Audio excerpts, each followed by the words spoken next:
নমস্কাৰ স্বাগতম জনাইছোঁ মণ্ডলৰ পৰীক্ষাৰ বাবে আপোনালোকে এপ্লাই কৰিছিল নেকি যদি কৰিছিল আহিল এক পৰীক্ষাৰ তাৰিখ নমস্কাৰ বন্ধু বান্ধৱীসকল মোৰ নাম হৈছে শ্ৰী অংকুৰ শৰ্মা আৰু আপোনালোকে চাই আছে আপোনালোকৰ আপোন চেনেল জব মেইল আছাম অংকুৰ আপোনালোকে যদিহে মণ্ডলৰ যি সমূহীয়া কোৰ্চ RCCC কাৰণে আপোনালোকে এপ্লাই কৰিছিল আৰু ইয়াৰ পৰীক্ষাৰ কাৰণে আপোনালোকে অপেক্ষা কৰি আছে কিয়নো লকডাউনৰ পূৰ্বে অৰ্থাৎ মাৰ্চ মাহত ইয়াৰ পৰীক্ষা হ'বলগীয়া আছিল লকডাউনৰ পৰিৱেশিতত সেই পৰীক্ষা সেই সময়ত কেনচেল কৰা হৈছিল আৰু বৰ্তমান কিছু ডিষ্ট্ৰিক্টত সকলো ডিষ্ট্ৰিক্টত নহয় কিছু ডিষ্ট্ৰিক্টৰ মণ্ডলৰ পৰীক্ষাসমূহৰ কাৰণে জাননী প্ৰকাশ পাইছে কালিৰ পৰা এটা মিডিয়াত এটা নিউজ আপোনালোকে বহুতো ইউটিউব চেনেল বা বহুতো জেগাত পঢ়িব পাইছে যে মণ্ডলৰ যি RCCC পৰীক্ষা বা ট্ৰেইনিং পিৰিয়ডৰ কাৰণে যি পৰীক্ষা আছিল সেই পৰীক্ষা অহা 20 ডিচেম্বৰ তাৰিখে অনুষ্ঠিত হ'ব একদম সত্য কথা অহা 20 ডিচেম্বৰ তাৰিখে পৰীক্ষা অনুষ্ঠিত হ'ব আপোনালোকে যি নিউজ পাইছে সেইটো সত্য কিন্তু সকলো ডিষ্ট্ৰিক্টতে এই পৰীক্ষা অনুষ্ঠিত নহয় আমি সেই কথাকে আজি ক'বলৈ ভিডিঅ'টো প্ৰস্তুত কৰিছোঁ মই যিখন ডিষ্ট্ৰিক্টৰ সেই ডিষ্ট্ৰিক্টত এই পৰীক্ষা 20 ডিচেম্বৰ তাৰিখে অনুষ্ঠিত হ'ব নহয় এতিয়াও তাৰ সম্পৰ্কে কোনো জাননী প্ৰকাশ পোৱা নাই অৰ্থাৎ গোলাঘাট ডিষ্ট্ৰিক্টৰ বিষয়ে ক'লোঁ মই গোলাঘাট ডিষ্ট্ৰিক্টৰ মোৰ নিজৰ ঘৰ তো এতিয়ালৈকে DC অফিচৰ ফালৰ পৰা গোলাঘাট ডিষ্ট্ৰিক্টৰ আজি 12 ডিচেম্বৰ তাৰিখলৈকে কোনো ধৰণৰ অফিচিয়েল আপডেট নাই বলক মই দেখাই দিওঁ কোনকেইখন ডিষ্ট্ৰিক্টৰ অফিচিয়েল আপডেট আহিছে যে পৰীক্ষা কি হ'ব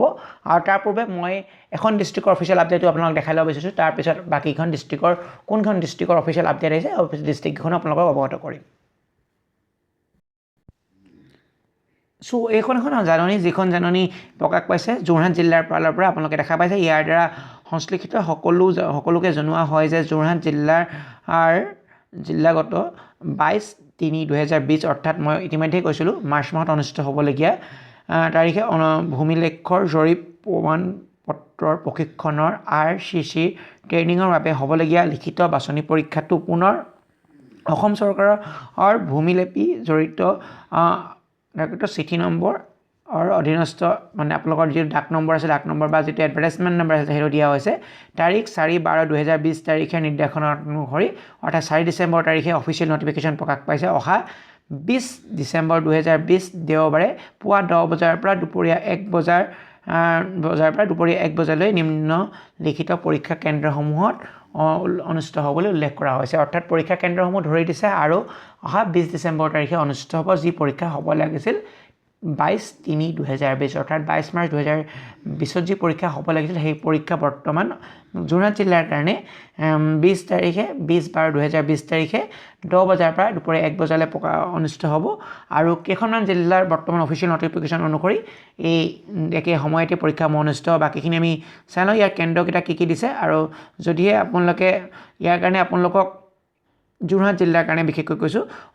ডাকযোগে আপোনালোকলৈ এডমিট কাৰ্ড প্ৰেৰণ কৰা হৈছে যদিহে আপোনালোকে এডমিট কাৰ্ড লাভ নকৰে তেতিয়াহ'লে আপোনালোকে 17 আৰু 18 তাৰিখে মানে DC অফিচৰ পৰা এই কাৰ্ডসমূহ ল'ব পাৰিব বুলি উল্লেখ কৰিছে যদিহে আপোনালোকে লাভ নকৰে আৰু ইয়াৰ চেণ্টাৰকেইটা দি দিছে 3টা চেণ্টাৰ অনুষ্ঠিত হ'ব চ' এই চেণ্টাৰকেইটা হৈছে যোৰহাট জিলাৰ কাৰণে আৰু ইয়াৰ কিমান নম্বৰ কিমান ৰোল নম্বৰ পৰিছে সেই সম্পৰ্কেও দি দিছে যদি আপোনাৰ ৰোল নম্বৰ অনুসৰি আপোনালোকে পৰীক্ষা কেন্দ্ৰটো চাই ল'ব পাৰিব এইখন আছে যোৰহাট জিলাৰ অফিচিয়েল যিখন যোৰহাট উপায়ুক্ত অৰ্থাৎ DC অফিচৰ ফালৰ পৰা প্ৰকাশ পোৱা মই এতিয়া বাকী গোটেইখন আপোনাক এডভাৰটাইজমেণ্ট দেখাব নোৱাৰোঁ বাকী গোটেইখন মোৰ ওচৰত আছে কিন্তু মই বাকীখন আপোনাৰ জিলাখন দেখাই লৈছোঁ বলক তাৰপৰা আপোনালোকে তেতিয়া সেইখন জিলা আপোনাৰ হয় নহয় বা আপোনাৰ জিলাৰ নিজৰ DC অফিচৰ ৱেবছাইটত গৈ আপোনালোকে চাব পাৰিব তাৰ সম্পৰ্কে কিবা নিউজ প্ৰকাশ পাইছে নেকি বলক আমি জিলাখন চাই লওঁ ভিডিঅ'টোলৈ আগবঢ়াৰ পূৰ্বে যদি ভিডিঅ'টো চাই আপোনালোকে ভাল পাইছে নিশ্চয় ভিডিঅ'টো লাইক কৰক আৰু আপোনালোকৰ বন্ধু বান্ধৱৰ ভিতৰত সম্বন্ধীয় মানুহৰ ভিডিঅ'টো শ্বেয়াৰ কৰক যাতে তেওঁলোকে এই ভিডিঅ'ৰ পৰা উপকৃত হ'ব পাৰে আৰু চেনেলটো যদি আপোনালোকে এতিয়াও ছাবস্ক্ৰাইব কৰি ৰাখা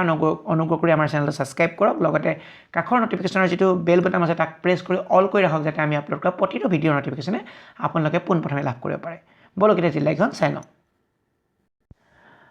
প্ৰথম 4খন জিলা হৈছে ডিব্ৰুগড় মাজুলী নলবাৰী আৰু গোৱালপাৰা এই 4খন জিলাত অনুষ্ঠিত হ'ব অহা 20 ডিচেম্বৰ তাৰিখে মণ্ডলৰ কাৰণে মণ্ডলৰ যি ট্ৰেইনিং পিৰিয়ডৰ ট্ৰেইনিং কাৰণ মণ্ডলৰ কাৰণে চাৰিটা সমূহীয়া ট্ৰেইনিং এটা শিকোৱা হয় তাৰ পৰা আপোনালোকে মণ্ডলৰ কাৰণে এপ্লাই কৰিব পাৰে তেতিয়া সেই পৰীক্ষা অনুষ্ঠিত হ'ব প্ৰথম এই 4খন জিলাত আৰু বাকী থকা জিলাকেইখন হৈছে শোণিতপুৰ নগাঁও কামৰূপ মেট্ৰ' আৰু যোৰহাট টোটেল এই 8খন জিলাৰ কাৰণে বৰ্তমান সময়ত অফিচিয়েলি নটিফিকেশ্যন প্ৰকাশ পাইছে বাকী জিলাসমূহত বা অসমৰ বাকী জিলাবোৰক প্ৰমুখ্য কৰি গোলাঘাট জিলাৰ বিষয়ে মই ক'লোঁ কাৰণ গোলাঘাট জিলাৰ যোৱাকালি অৰ্থাৎ 11 ডিচেম্বৰ তাৰিখলৈকে কোনো অফিচিয়েল এডভাৰটাইজমেণ্ট DC অফিচৰ ৱেবছাইটত ভিডিঅ'টোত প্ৰকাশ পোৱা নাছিল যদি আজি এই ভিডিঅ'ত প্ৰকাশ পাইছে ভাল কথা যদিহে আপোনালোকে সেই হেতুকে আপোনালোকৰ যদি এইখন জিলা নপৰে আপোনালোকে আপোনালোকৰ ডিষ্ট্ৰিক্ট অফিচৰ ৱেবছাইটবিলাকত যাওক আৰু চাওক যে তাৰ আপোনালোকৰ কিবা এডভাৰটাইজমেণ্ট প্ৰকাশ পাইছে নেকি আজি প্ৰকাশ পাব পাৰে কাৰণ 20 তাৰিখে পৰীক্ষাসমূহ অনুষ্ঠিত কৰিবলৈ লোৱা হৈছে কিছু জিলা এতিয়াও সন্মতি আপেক্ষে পৰীক্ষাসমূহ পিছুৱা হ'ব পাৰে কিন্তু বৰ্তমান এই 8খন জিলাত পৰীক্ষা অহা 20 ডিচেম্বৰ তাৰিখে অনুষ্ঠিত হ'ব ধন্যবাদ জয় অসম